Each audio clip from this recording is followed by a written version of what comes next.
Welcome to all. स्वागत आप सभी का आरएसआर यूट्यूब चैनल पे। और हम आ चुके एक बेहतरीन, जबरदस्त और इम्पोर्टेंट वीडियो के साथ में।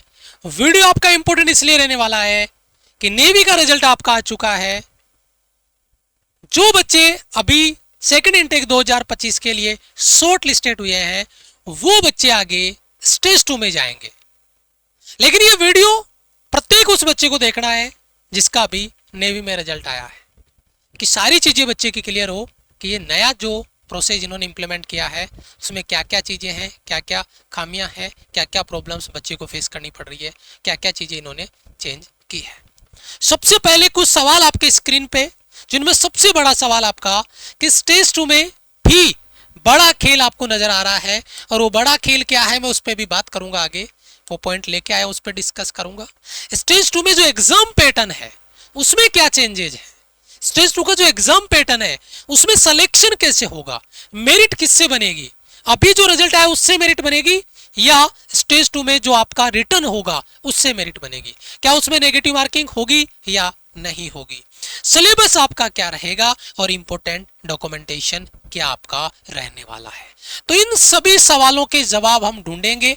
ये सारे सवालों के जवाब आपको इस वीडियो में मिलने वाले हैं, तो प्लीज शुरू से लेकर आखिर तक कंप्लीट वीडियो को देखिएगा, आपका कोई डाउट नहीं बचेगा। और हाँ, अगर आपका कोई डाउट बचता है तो लास्ट में आप जरूर कमेंट करिएगा। सबसे पहले जिन बच्चों का अभी जो बच्चे सेकंड 2025 के लिए शॉर्टलिस्ट हुए हैं वहां से मैं एक डाउट क्लियर कर दूं कि जो बच्चे यहां से शॉर्टलिस्ट जिनका हो गया है, अभी जिनका आगे आपका रिटर्न है, वो बच्चे एक बार कमेंट में जरूर मेंशन करेंगे कि हाँ सर सेकंड 2025 के लिए मैं शॉर्टलिस्ट हो गया हूं। प्लीज अपना कमेंट जरूर मेंशन करना, ठीक है। अच्छा, उसके बाद में सबसे पहला मेरा सवाल, और इस सवाल को आप एक बार प्लीज ध्यान से समझना कि एक्चुअल में दिक्कत कहां पे है। आपको लिखा हुआ आ रहा है स्टेज 2 में भी बड़ा खेल मात्र 10 दिन। ये मैं 10 दिन किसकी बात कर रहा हूं, ध्यान दीजिएगा। नेवी ने जब अपना नोटिफिकेशन दिया, बड़े बड़े सपने अपने को दिखाए, उसमें इन्होंने कहा कि आपका जो एप्लीकेशन विंडो ओपन हो रही है सेकंड 2025, फर्स्ट 2026, सेकंड 2026 के लिए 29 मार्च से 10 अप्रैल। बाद में ये चीजें चेंजेज भी हुई, करेक्शन विंडो 14 से 16 अप्रैल था, बाद में ये भी चेंज हुआ, एक्स्ट्रा डेट आपको दी गई। स्टेज 1 आईनेट आपका होगा मई में और रिजल्ट डिक्लेरेशन होगा मई में, राइट। लेकिन रिजल्ट डिले हुआ, रिजल्ट आपका मई की वजह से कहां चला गया, जून में।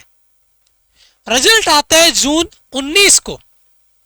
अब आप मुझे बताइए इनकी इस गलती का भुगतान कौन बच्चा कर रहा है, जो बच्चा अभी शॉर्ट लिस्ट हुआ है। कौन सा बच्चा शॉर्ट लिस्ट हुआ है अभी, वो बच्चा जिसका कट ऑफ से अच्छा स्कोर है।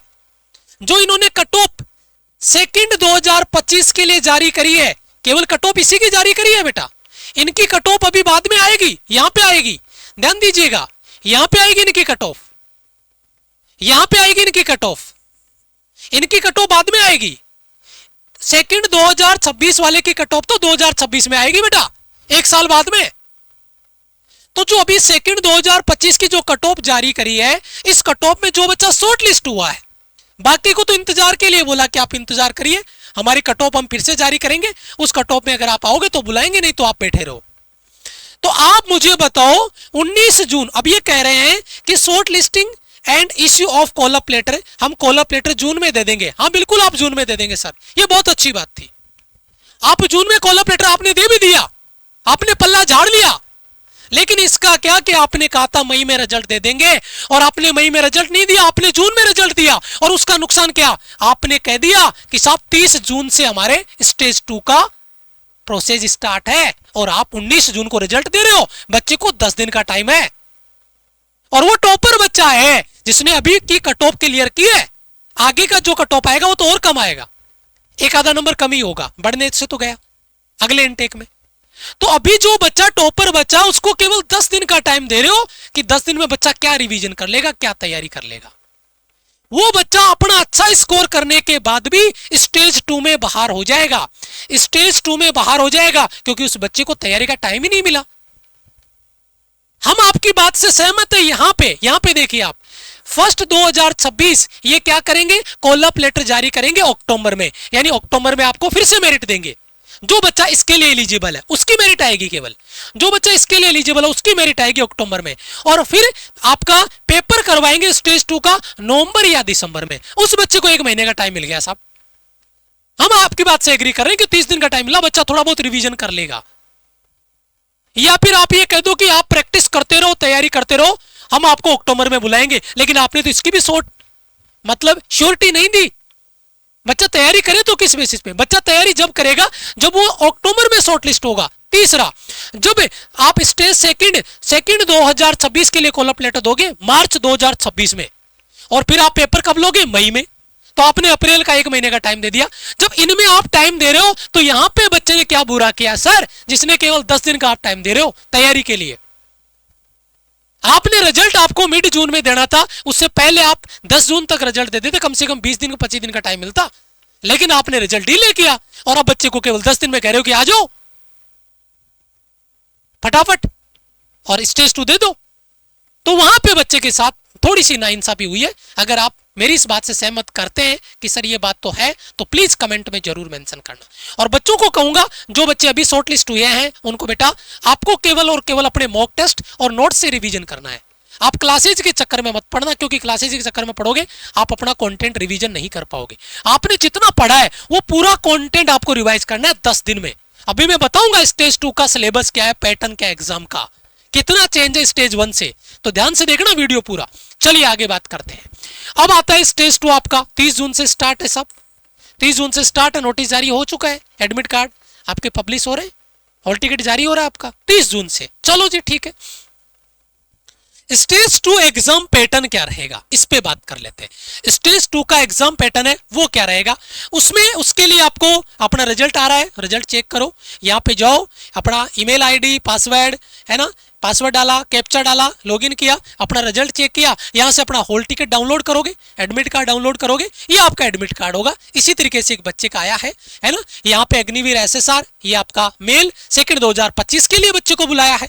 ये बच्चे का डीओबी डोमिसियल है, और ये कब जाना है बच्चे को? 30 को जाना है, शिफ्ट फर्स्ट में जाना है ना। और ये बच्चे का सेंटर है, ये सेंटर का एड्रेस दिया है गुजरात में बच्चे को, है ना। बच्चा कहाँ का है? राजस्थान, राजस्थान वाले को गुजरात, गुजरात वाले को वेस्ट बंगाल, वेस्ट बंगाल वाले को कर्नाटक। गजब है, चलो बढ़िया है, कोई दिक्कत नहीं है, बच्चा पढ़ उठ के पहुंच जाएगा, ठीक है। सब्जेक्ट के मार्क्स यहाँ पे इन्होंने डाले हैं, इसकी कहानी मुझे समझ नहीं आई कि क्या करना चाहते हैं। आपको अगर कुछ आइडिया हो कि यार इससे कुछ कर सकते हैं, फिजिक्स में 84 है, मैथ्स में 71 है, केमिस्ट्री में 76 है, इस नंबर के साथ ये क्या करना चाहते हैं, इनका क्या लॉजिक यहाँ पे डाला है कि किसका क्या एडवांटेज रहेगा, क्या इसको आगे स्टेज 2 में शॉर्टलिस्ट करने में कोई बेनिफिट इसका है, या इसको ध्यान में रखा जाएगा, या ये नंबर यहां डालने का क्या लॉजिक है कि बच्चा इंटेलिजेंट है या बच्चा कमजोर है, ये इन सब्जेक्ट का नंबर डालने का क्या लॉजिक यहां पे रहा, ये मुझे समझ बिल्कुल नहीं आया। लेकिन दिया है एडमिट कार्ड में, तो इसके पीछे के रीजंस क्या है, ये लॉजिक समझ में 1% भी नहीं आया। आपको क्या लगता है आप अपनी राय कमेंट में जरूर दीजिएगा, प्रत्येक बच्चे का कमेंट में जरूर रीड करूंगा। उसके बाद में आता है कि स्टेज 2 में आपको चयन प्रक्रिया में शारीरिक स्वास्थ्य परीक्षण, ध्यान से सुनना पहले, ध्यान से, क्या कि स्टेज 2 में सिलेक्शन प्रोसेस में आपको क्या करना पड़ेगा, फिजिकल फिटनेस टेस्ट। पहले आपका पीएफटी होगा बाबू, पहले आपका पीएफटी होगा, फिर आपका रिटर्न होगा। अब देख रहे हो, जिन बच्चों को फिजिकल में बाहर करना है वो रिटर्न का खर्चा बचा लिए अपना, कि भैया पहले पीएफटी में तुम जितना बाहर होना हो जाओ, फिर हम रिटर्न लेंगे आपका, क्योंकि पहले रिटर्न लेंगे फिर बच्चा पीएफटी में बाहर होगा, है ना। तो प्रोसेस सुनो ध्यान से, क्या कि पहले आपका पीएफटी, फिर आपका रिटर्न, और उसके बाद में आपका मेडिकल। तीनों स्टेप में पहले पीएफटी, फिर रिटर्न, और फिर आपका फिजिकल होगा लास्ट में। उसके बाद में रिपोर्टिंग टाइम से 30 मिनट पहले आपको पहुंचना है, ये कोई बड़ी बात नहीं है। ध्यान से देखना, अभी एक एक बारीक चीजें है ना। परीक्षा केंद्र चेंज करने का कोई ऑप्शन नहीं है, आप सोचो कि चेंज कर दो, नहीं हो सकता ऐसा, क्लियरली मेंशन कर दिया है। इंपोर्टेंट डॉक्यूमेंटेशन, ये भी बहुत इंपॉर्टेंट है, बहुत जरूरी है बेटा। जो आपको अपने साथ लेके आना education certificate, passing certificate, marks certificate 10+2 के दोनों के, ठीक है। अगर एनसीसी सर्टिफिकेट है तो बेटा लेके जाना, जरूरत पड़ेगी। ये कॉल अप लेटर जो आपने डाउनलोड किया वो डोमिसाइल सर्टिफिकेट अनिवार्य है, और बेटा क्लियरली मेंशन कर दिया है कि भाई आधार कार्ड आपका एक्सेप्ट नहीं होगा as a domicile certificate. Aadhaar card valid नहीं है as a domicile certificate. Aadhaar card लेके जाना है, कंपल्सरी है, लेकिन तुम ये कह दो कि आधार कार्ड ही मेरा डोमिसाइल है ना, डोमिसाइल आपको लेके जाना पड़ेगा। पैन कार्ड अगर आपका है तो आपको लेके जाना पड़ेगा। 6 recent colour passport size photo, आपको 3 महीने से पुरानी फोटो नहीं होनी चाहिए। ये डॉक्यूमेंट्स आपके हो गए। पीएफटी होगा सबसे पहले, और बच्चे का रनिंग 1.6 किलोमीटर 6.5 मिनट में। ध्यान देना, ये एयरफोर्स नहीं है, नेवी है। 6.5 मिनट का टाइम है बाबू, अच्छा है ना। और यहाँ पर ये फीमेल के लिए 1.6 किलोमीटर 8 मिनट में इनको टाइम एक्स्ट्रा मिलता है। ये सीटअप से 20-15, पुशअप से 15-10, और आपका नी सीट है वो है 15-10। चलो ये कोई भी बच्चा कर लेगा, मुझे नहीं लगता कि कोई बच्चा रनिंग में, हाँ लेकिन रनिंग में बच्चे बाहर हो सकते हैं। और वो बच्चे कौन से होंगे, वो बच्चे आपको समझने होंगे, वो बच्चे होंगे जिन्होंने रनिंग पे प्रैक्टिस नहीं करी है। 10 दिन का टाइम बच्चे को दिया है। रोना उसी बात का रो रहे हैं। अब बच्चा फिजिकल करे, बच्चा रिटर्न करे, बच्चा किसकी तैयारी करे, या बच्चा डॉक्यूमेंट्स पे ध्यान दे अपना। दुख उसी बात का है कि बच्चा शॉर्ट लिस्ट करने के बाद भी बच्चा आगे फिजिकल में बाहर होने वाला है, बच्चा आगे रिटर्न में बाहर होने वाला है। तो बेटा ये गलत हुआ कि नहीं हुआ आपके साथ? रिजल्ट डिले होने की वजह से प्रॉब्लम उनका और भुगतेगा बच्चा। आप फिर स्टेज 2 को भी डिले कर लेते। अगर आपका रिजल्ट डिले हुआ तो बच्चे को प्रॉपर टाइम तो मिलता, लेकिन बच्चा फिजिकल और रिजल्ट आपका रिटर्न दोनों में बच्चे को टाइम नहीं मिल रहा। और फिर डॉक्यूमेंटेशन बच्चे को रेडी करना है, उसमें भी कुछ टाइम बच्चे को जाएगा। अगर डॉक्यूमेंट्स वगैरह रेडी है तो फिर भी फेज 2 में, स्टेज 2 में आपका फिजिकल होगा, रिटर्न होगा, उसके लिए टाइम आपको देना पड़ेगा। रिटर्न एग्जामिनेशन आपका बाइलिंगुअल होगा, ध्यान दीजिएगा। 100 क्वेश्चन आपको मिलेंगे, प्रत्येक क्वेश्चन 1 नंबर का होगा। हिंदी और इंग्लिश बाइलिंगुअल होगा, सेम पैटर्न आपका, same syllabus, English, science, mathematics, general awareness, वो सारा का सारा आपका पहले पीएफटी होगा, उसके बाद में आपका रिटर्न होगा और बाइलिंगुअल आपका पेपर होगा। रिटर्न एग्जामिनेशन में आपको इस वर्ड को ध्यान से देखना, अभ्यर्थी को सभी वर्गों के साथ कुल मिलाकर भी उत्तीर्ण करना आवश्यक है। भारतीय नौसेना वर्ग और कुल मिलाकर उत्तीर्ण अंक निर्धारित करने का अधिकार रखती है। ये अपनी मेरिट यहाँ पे जारी करेगी, मैं अभी बात करूंगा, आगे ध्यान दीजिएगा। क्या चरण सेकंड परीक्षा केंद्र के लिए केंद्र आवंटन भारतीय नौसेना के विवेक पे होगा। भारतीय नौसेना है वो ही अपना सेंटर अलॉट करेगी, उसकी बात अपना आगे करेंगे। सिलेबस पे बात कर लेते हैं, ध्यान दीजिएगा। मेरिट कैसी बनेगी उसकी भी बात करूंगा। सिलेबस की बात करेंगे तो एमआर का ये सिलेबस रहेगा, नो चेंज, ठीक है। 30 मिनट का टाइम आपका। एसएसआर का ये सिलेबस रहेगा, नो चेंज, आपको 60 मिनट का टाइम मिलेगा, ठीक है। अच्छा, क्या यहाँ पे नेगेटिव मार्किंग होगी? नहीं, यहाँ पे तो तुक्के लगाओ, जितने लग जाए उतने ठीक है, क्योंकि यहाँ पे नेगेटिव मार्किंग आपकी नहीं है। नेगेटिव मार्किंग आपकी नहीं है, ये बात क्लियरली मेंशन कर लो, यहाँ पे नेगेटिव मार्किंग नहीं है। अब ध्यान दो, थोड़ा समझो आगे, इस वर्ड को ध्यान से देखना। Candidate who are found medically fit in the recruitment medical examination will be considered for completion of merit list based on the marks obtained in stage 2 written exam. Medical के लिए वही बच्चा जाएगा, पहले बच्चे को फिजिकल में बाहर किया, जो बच्चा उनका रिटर्न करवाया, अब रिटर्न में भी वहां पे फिर से मेरिट बनेगी और वही मेरिट होगी आपको मेडिकल में जाने के लिए। क्या ये मैंने अलग से हाईलाइट इसीलिए किया हुआ है, भर्ती चिकित्सा परीक्षा केंद्र में चिकित्सीय रूप से फिट पाए जाने वाले उम्मीदवारों को स्टेज 2 की रिटर्न एग्जाम में अंकों के आधार पर मेरिट सूची में लिए विचार किया जाएगा। अब जो मेरिट बनेगी वो मेरिट बनेगी फाइनल मेरिट। तो सर पहला स्टेज का जो कट ऑफ था वो तो बेटा आपको स्टेज 2 में बुलाने के लिए था, उसमें आप शॉर्ट लिस्ट हो गए तो ठीक है, आपको बुलाया। लेकिन अब ज्वाइनिंग के लिए जो मेरिट बनेगी ना, वो बेटा मेरिट बनेगी स्टेज 2 में। तो सर मेरे 58 नंबर है स्टेज 1 के, भाई वो आचार डाल लो, उनका किसी काम का नहीं है। रियलिटी यही है, वो 58 नंबर अब तुम्हें स्टेज 2 में बनाने पड़ेंगे। स्टेज 2 में जहां पे नेगेटिव मार्किंग नहीं है तो तुम स्कोर अच्छा कर सकते हो। तो सर कोई बच्चा ये कहे कि मेरे स्टेज 1 में 36 नंबर है, और अगर मैं स्टेज 2 में यहां पे रिटर्न में अगर मैं 55 नंबर ले आता हूं, 56 नंबर ले आता हूं, तो मेरे मेरिट में आने के चांसेस 36 की तुलना में 56 ज्यादा हो गए। हाँ, तो अब उस बच्चे के चांस बढ़ेंगे जो स्टेज 2 में अच्छा स्कोर करेगा। लेकिन सर स्टेज 2 में स्कोर करेंगे कहां? हमने तो पढ़ाई की 1 महीना हो गया और अभी 10 दिन में क्या क्या पढ़ूं मैं?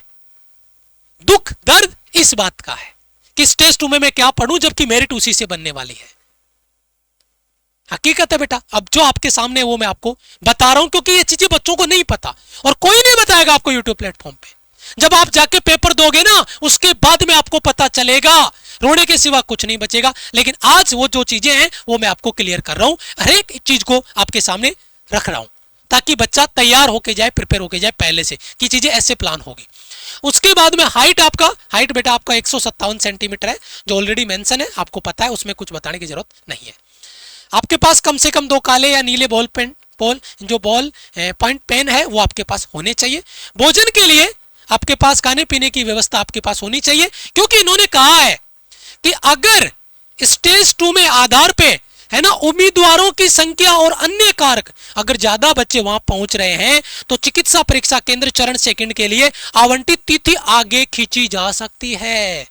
तुम्हें 30 को बुलाया और वो आगे 31 में जा सकता है, 1 को जा सकता है। तो भैया खाने पीने की रहने की व्यवस्था आप खुद रखें अपनी। इन्होंने अपना ऑप्शन फिर ओपन एंड रखा है कि हमने 30 को बुला लिया, अब बच्चे पहुंच गए और हम 30 को सारे बच्चों का नहीं करवा पाए पीएफटी तो बोला आगे हो जाएगा। तो अपनी खाने पीने की व्यवस्था रखना इन्होंने अपने हाथ भाई साहब पहले से ही क्लियर रख लिए, हाथ ऊपर कर दिए इन्होंने कि भाई अपनी व्यवस्था आप लेके चलना, हम हो सकता आगे भी हो जाए, यानी फिक्स नहीं है डेट आपका। उसके बाद में देखो मेरिट सूची में चयनित उम्मीदवारों को चिल्का में प्रवेश के लिए पुलिस सत्यापन प्रमाण पत्र प्रस्तुत करना होगा। ये बाद की बातें हैं। उम्मीदवारों को सलाह दी जाती है कि वो पुलिस सत्यापन प्रमाण पत्र की प्रक्रिया समय से शुरू कर दे ताकि चयनित होने के बाद में वह चिल्का में प्रवेश के लिए प्रस्तुत कर सके, क्योंकि इनको पता है कि इस बार बच्चे को हमने टाइम नहीं दिया है तो पहले से वार्न कर रहे हैं बच्चे को। ये सारा एडमिट कार्ड से आया है। अब ये आपका फॉर्म उसी में जो आपने आपका स्टेज 2 का एडमिट कार्ड आपने डाउनलोड किया उसमें ये फॉर्म है। ये फॉर्म प्रत्येक बच्चे को फिल करवा के फोटो लगा के साइन करवा के लेके जाना पेरेंट्स के। क्यों? ये इसमें क्या लिखा है? इसमें लिखा है कि भैया फिजिकल वगैरह हम जब रनिंग वगैरह कर रहे हैं किसी बच्चे को कोई दिक्कत हो जाए, है ना, कई बार बच्चे देखा होगा आप फौज में जाते हैं, है ना, रनिंग करते हैं, बेहोश हो जाते हैं और कई बार आपने देखा होगा ऐसी दुखद घटनाएं हो जाती है। तो भैया इन्होंने पहले ही क्लियरली इस पे साइन आपके करवा लिए कि अगर कुछ ऐसी अनहोनी होती है तो उसकी जिम्मेदारी बच्चे की होगी, उसके पेरेंट्स की होगी। तो ये फॉर्म तो बेटा प्रत्येक बच्चे को भरना होगा, लेकिन भगवान ना चाहे ऐसा कुछ हो, लेकिन बेटा ये अपना पहले से फॉर्म आपसे भरवाएंगे। लेकिन आप अपने बेटा फिजिकल को अच्छे से तैयार करके जाना। टाइम 6.5 मिनट का है, 7 मिनट का है, तो प्लीज रनिंग में थोड़ा सा काम करना बेटा। आपको दोनों टाइम रनिंग करनी पड़ेगी, टाइम कम है, दोनों टाइम आप रनिंग करो और बेटा दिन में बैठ के शाम को बैठ के अपना मॉक टेस्ट और अपने नोट्स का रिवीजन करो, खुद से प्रैक्टिस करो बेटा। क्लासेज आप कवर नहीं कर पाओगे, कोई फायदा नहीं है। और आप 5-7 क्लासेस करके स्टेज 2 का सिलेबस पूरा नहीं कर सकते, आपको भी पता है। और कोई भी बंदा चाहे तो 10 दिन में पूरे सिलेबस को आपको रिवाइज नहीं कर सकता, केवल आप नोट्स रिवीजन करके आप कर सकते हो और वो केवल और केवल बेटा आप होंगे, वो आप कर सकते हैं। दूसरी चीज बेटा 21 जून को 4 बजे हमने सेलिब्रेशन रखा है और सेलिब्रेशन केवल उन्हीं बच्चों का रखा है जिन्होंने अभी आपका स्टेज 2 क्वालिफाई किया है। अगले इनटेक के लिए जिन बच्चों का वेटिंग है उनका हमने नहीं रखा है, क्योंकि बेटा उनका आपका जो कट ऑफ है वो भगवान भरोसे है, हम कैसे उसको जज करें और कैसे फिर उस बच्चे का वहां पे रखें। तो जो बच्चे अभी शॉर्ट लिस्ट हुए हैं वही बेटा अपना रिजल्ट भेजे हेल्पलाइन टीम को, ताकि हम आपका रिजल्ट सेलिब्रेशन में इस नंबर पे आप अपना रिजल्ट भेज दें ताकि वो रिजल्ट हम लेकर आपका आ पाए। ठीक है, अब इसके अलावा आपका कोई डाउट है, कोई इश्यू है तो आप प्लीज कमेंट में जरूर कमेंट कर दें, वीडियो को लाइक कर लें। और जो बच्चे पहली बार हमारे चैनल पे आए बेटा चैनल पे जुड़ जाओ, हर एक बारीक इंफॉर्मेशन हम आपके लिए लेकर आते रहेंगे और आगे भी आपकी तैयारी के लिए हम आपके साथ कंधे से कंधा मिला के खड़े हैं, क्योंकि आगे एयरपोर्ट्स भी है, आपका आईसीजी भी है, कि ये नहीं कि यहाँ पर आपका हो गया तो फाइनल आपका मेरिट बन ही जाएगा। हाँ बन भी जाए, हम तो यही चाहेंगे, लेकिन इसके भरोसे नहीं बैठना है, आपको अपनी तैयारी जारी रखनी है। Thank you so much, video को लाइक, चैनल को सब्सक्राइब कर लीजिए। जय हिंद, वंदे मातरम।